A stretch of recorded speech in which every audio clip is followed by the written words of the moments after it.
இந்த நாட்டுக்கு தேவை, உங்களுடைய ஸ்பிரிச்சுவல் ஆத்மீக வழிகாட்டல் இந்த நாட்டுக்கு தேவை என்று சொல்லக்கூடிய அளவுக்கு அந்த காலத்தில் வாழ்ந்த மக்கள் வாழ்ந்தார்கள். எனவே ஒன்று மிக உறுதியாக சொல்லுகிறேன், இந்த நாட்டுக்கு பிரயோஜனம் உள்ள மக்களாக நாங்கள் எங்களை ஆக்கிக் கொள்ளாத வரையில் இந்த நாட்டில் நாங்கள் நெசுக்கப்படுவோம். நாங்கள் நெசுக்கப்படுவோம். ஏன் தேவையில்லை, பிரயோஜனம் இல்லாதவர்கள், உதவாக்கரை இருக்கிறார்கள்.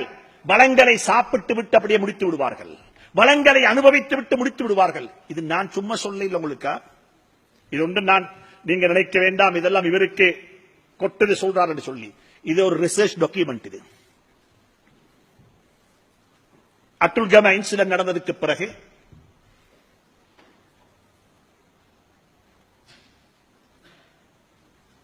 எங்களை ஒரு group intellectuals, professionals, business people, உலமாக்கல் என்று சொல்லி இருக்கக்கூடிய ஒரு போரம்ல மாற்று மதத்தை சார்ந்த சில முக்கியமான சில சகோதரர்கள் ஒரு நாள் இரவு 11:30 மணிக்கு பிறகு சந்தித்தார்கள். இரவு நேரம். ஏன்னா அவர்களுக்கு பயம் எங்களை சந்திப்பதற்கு, பிரச்சனை எங்க தலைக்கு மேல போய்கொண்டிருக்கிற நேரம். அவர்கள் சந்தித்து சொன்னார்கள், இந்த பிரச்சனையை நீங்கள் லேசா பார்க்க வேண்டாம், இது ஒரு ஊருக்கு அடிச்ச பிரச்சனையாக இந்த பிரச்சனையை நீங்க என்ன செய்ய வேண்டாம், அணுக வேண்டாம். இந்த பிரச்சனைக்கு பின்னால் இருக்கக்கூடிய பின்புலம் என்ன, சயின்டிபிக்கல் விஞ்ஞான பூர்வமாக இது ஒரு டாக்குமெண்டாக வர வேண்டும் என்று சொல்லி சொன்ன சந்தர்ப்பத்தில் அங்கிருந்தவருடைய கண் தொடரப்பட்டது. எஸ், இது கட்டாயம் செய்யப்பட வேண்டும். அப்ப யார்கிட்ட கொடுக்கிறது, இதை யாரு செய்யணும்? எங்களை பத்தி நாங்கத்தான் ரிசர்ச் பண்ணணும். எங்களை பத்தி யார் ரிசர்ச் பண்ணணும்? நாங்கத்தான் பண்ணணும். தேடி பார்த்தா முஸ்லீம்களை பத்தி ரிசர்ச் பண்றதுக்கு முஸ்லீம்கள் ஒரு அமைப்பு இல்ல, ஹிஸ்டரியும் இல்ல, ஆய்வும் இல்ல, அட்ரஸும் இல்ல, இருப்பிடமும் இல்ல. ரிசர்ச் உண்டு. எங்களை பத்தி நாங்க யாரு, எங்கள்கிட்ட பலகீனம் என்ன, எங்களுடைய ஸ்ட்ரென்த் என்ன, எங்களுக்கு இருக்கிற த்ரெட் என்ன, இதை பத்தி ஆய்வு செய்வதற்கு ஒரு போதுமான பொடி எங்கள்கிட்ட இல்ல என்ற முடிவுக்கு தான் வந்தார்கள். அப்ப யாரை பிடிச்சுவோம்? ஒரு ஏஜென்சி, மாற்று மதத்தை சார்ந்த சகோதரர்கள். அவர்களை அணுகி அவர்கள் நியாயமான ரிசர்ச், எல்டிடி அந்த பயங்கரவாத யுத்தத்துக்கு பின்னால இந்த நாட்டில் பல வகையான ரிசர்ச் செஞ்சிருக்கிறாங்க. அவங்களோட கையில் இதை பாரம் கொடுத்தோன்னே அவங்க இதுக்கு 700,000 ரூபீஸ், 7 லட்சம் ரூபாய் சார்ஜ் பண்ணினாங்க. அது ஒரு சகோதரர் கொடுத்தாரு, உடனே கொடுத்தாரு. இந்த டாக்குமெண்ட் கண்டிஷன் என்ன, ஒரு அக்ரிமெண்ட் என்ன சொன்னால், இந்த ரிசர்ச் அவங்க செஞ்சு எங்களுக்கு அவர்கள் பிரசன்ட் பண்ணணும்.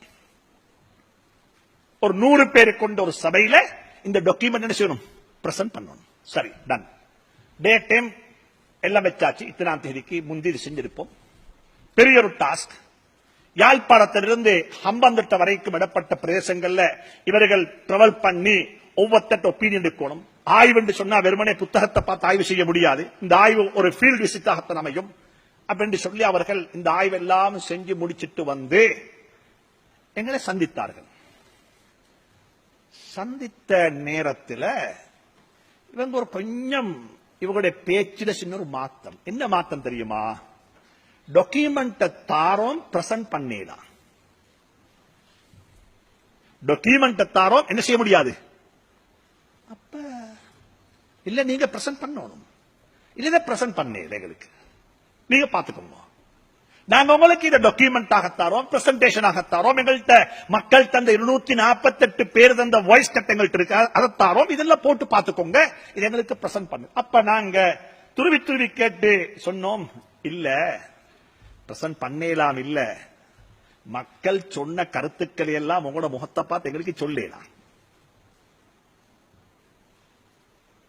மக்கள் உங்களை பத்தி சொன்ன கருத்துக்களை எல்லாம் எங்களுக்கு என்ன செய்ய முடியாது, உங்கள்கிட்ட சொல்லலாது. எங்களுக்கு வெட்கம். எப்படி சொல்றது? நனவுகள் சொல்லி இருந்தா நாங்க பெருமையா சொல்லுவோம். ஆஹா. அப்ப அங்கிருந்து ஒருத்தர் சொன்னார், இல்ல நாங்க ஒரு கேன்சர் நோயாளி.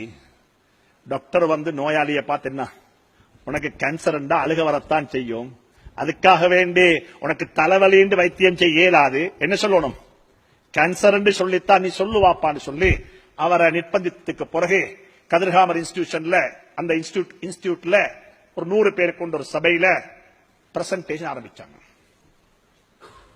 பிரசன்டேஷன்ல அவங்க சொல்லக்கூடிய கருத்துக்கள், மாற்று மதத்தை சார்ந்த சகோதரர்கள் சொல்லக்கூடிய கருத்துக்கள், பல்கலைக்கழகம் தொட்டு பள்ளிக்கூடம் வரைக்கும் முஸ்லீம்கள் யார், முஸ்லீம்களுடைய மனோநிலை என்ன, அதுல முதலாவது பாயிண்ட் என்ன தெரியுமா? அவர்கள் சொன்ன கருத்துல முதலாவது பாயிண்ட், முஸ்லீம்கள் இன்னும் நினைச்சு கொண்டிருக்கிறாங்க இந்த நாட்டுக்கு நாங்க விருந்தாளிகள். இந்த நாட்டில் நாங்க யாரு? நாங்க யாரு? விருந்தாளிகள். என்ன அர்த்தம் அப்படின்னா, நீங்க எல்லாம் எங்களுக்கு செலவழிச்சோட நாங்க ஒண்ணு செலவழிக்க மாட்டோம்.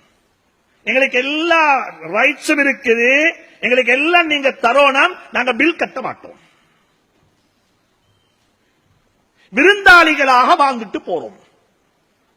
எங்களுக்கு இந்த தேசிய கீதம், இந்த நாட்டுக்கொடி, இந்த நாட்டுப்பற்று, இந்த நேஷனல் டே, வேற என்ன இருக்குது, இந்த டெங்கு ஒழிப்பு என்ன வந்தாலும் எங்களுக்கு பிரச்சனை இல்லாத நீங்க செய்யுங்க, நாங்க விருந்தாளிகள். இது ஒரு கண்ணோட்டம். இதுக்கு போட்டு காட்டினாங்க வாய்ஸ் எல்லாம். நேஷனல் எந்த ஒரு இஷ்யூலையும் முஸ்லிம்கள் பங்கெடுக்கிறல.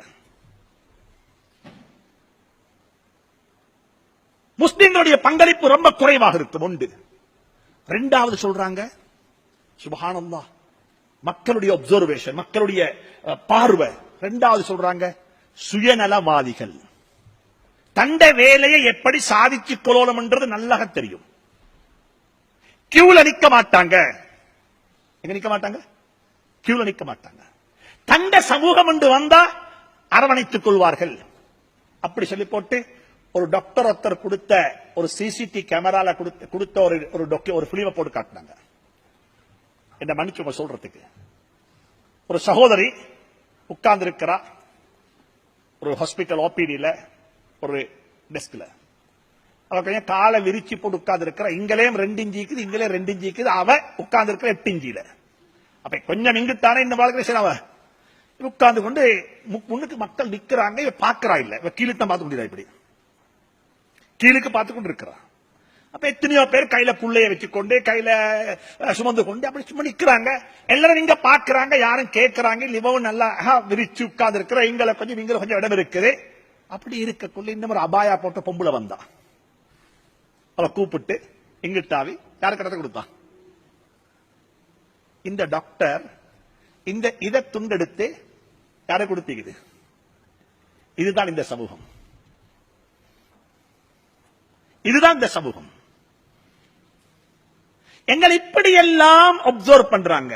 அவங்க பார்க்கிறது சரி, பிழை அல்ல, பார்க்கத்தான் வேணும்.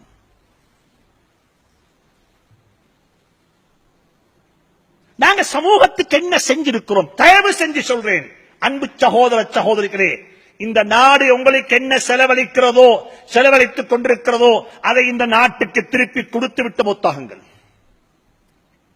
Please pay back. இதை திருப்பி கொடுங்க.